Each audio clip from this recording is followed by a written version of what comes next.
My name is Ava Reynolds. I'm 31 years old, and I run a growing marketing firm in Seattle, Washington. Last week, I was humiliated in front of hundreds of guests at my younger sister's wedding. And the worst part? Everyone believed it was my fault. But 7 days later, the truth came out, and the same people who laughed at me couldn't even look me in the eye anymore. Before I tell you what happened, let me take you back. It was supposed to be the happiest day of the year for my family. My sister, Olivia Reynolds, was marrying Daniel Carter, a man from a wealthy family in Portland, Oregon. The venue was a picturesque lakeside estate.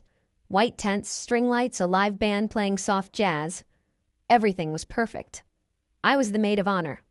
I had spent months coordinating flowers, seating charts, and schedules. I even handled Olivia's dress fittings, rehearsals, and vendor conflicts. I thought we were closer than ever. I thought I was her support, her confidant. I was wrong. The ceremony went smoothly.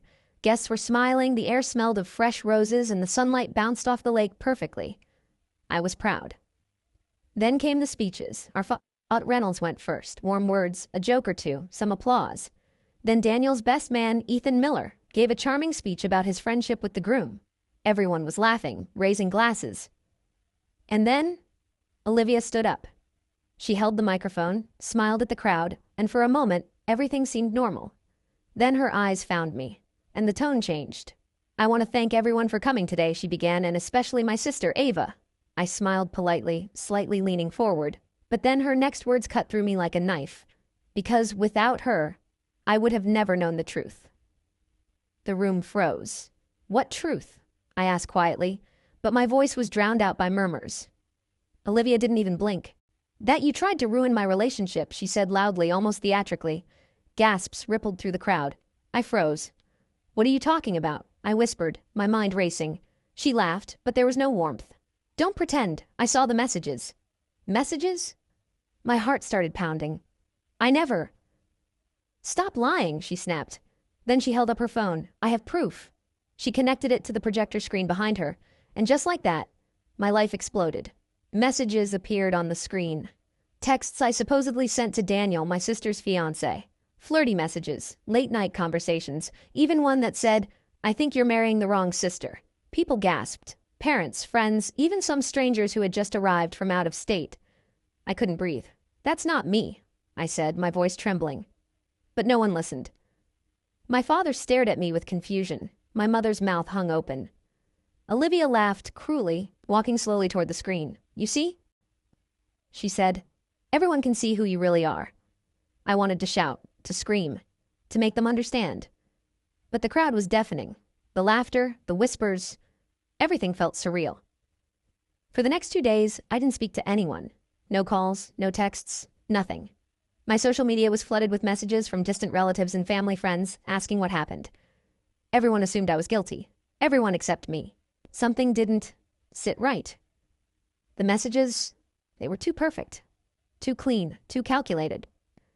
I accessed my old accounts. Browsing the logs, I noticed a login I didn't recognize the night before the wedding.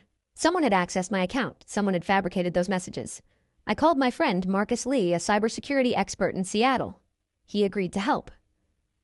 3 days later, he confirmed it. The messages were fake, and the IP address traced back to a location in Portland close to Olivia's home. And that wasn't all. He could trace exactly who had created the fake texts. Exactly 1 week after the wedding, I walked into Olivia and Daniel's home. I wasn't invited, but that didn't matter anymore. They were sitting at the dining table. Olivia smiled nervously. Daniel looked confident as ever.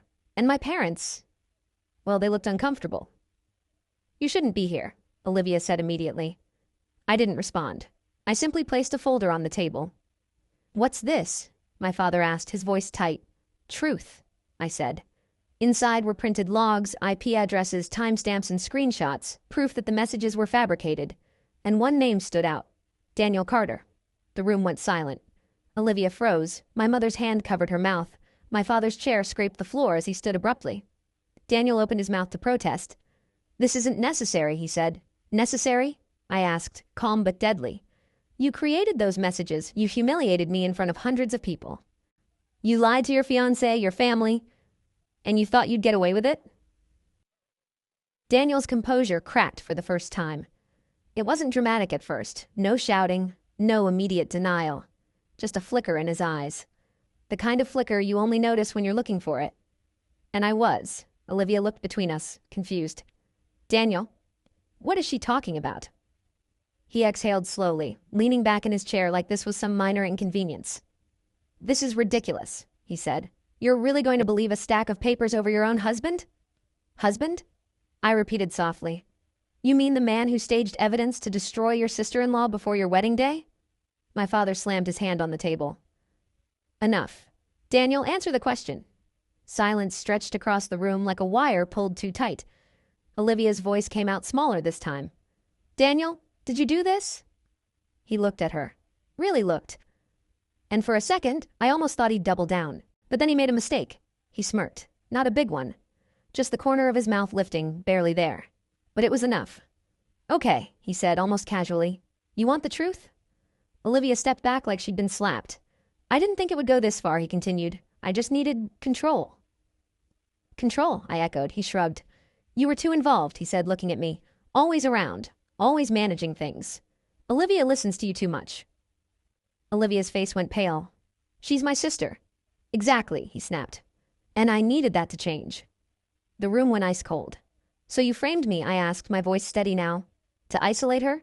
He didn't answer directly. He didn't need to. Olivia let out a shaky laugh, but it broke halfway through. You humiliated her, in front of everyone. You made me do that. You chose to, he said flatly. That was it. That was the moment something inside her shattered. Get out, she whispered. Daniel blinked. Olivia, get out, she screamed, her voice cracking through the house. He stood there for a second, calculating. Then he grabbed his jacket like none of this really mattered and walked out the door without another word. Just like that. Gone. No apology, no remorse. Nothing. No one spoke for a long time after that. My mother was crying quietly.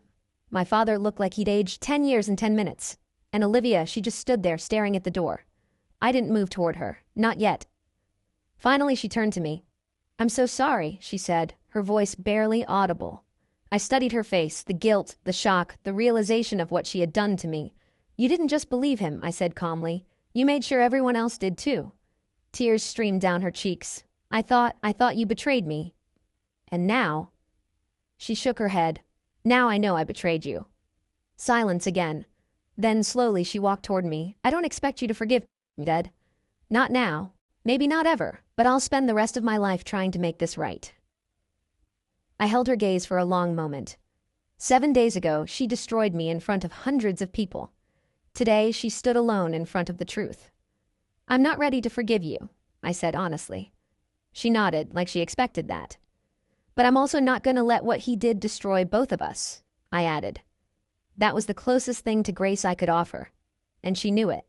Word spread fast, faster than the lies ever did. Within days, the same people who whispered about me were now whispering apologies.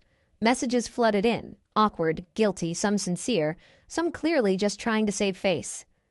I didn't respond to most of them. I didn't need to. Because the truth had already done its job.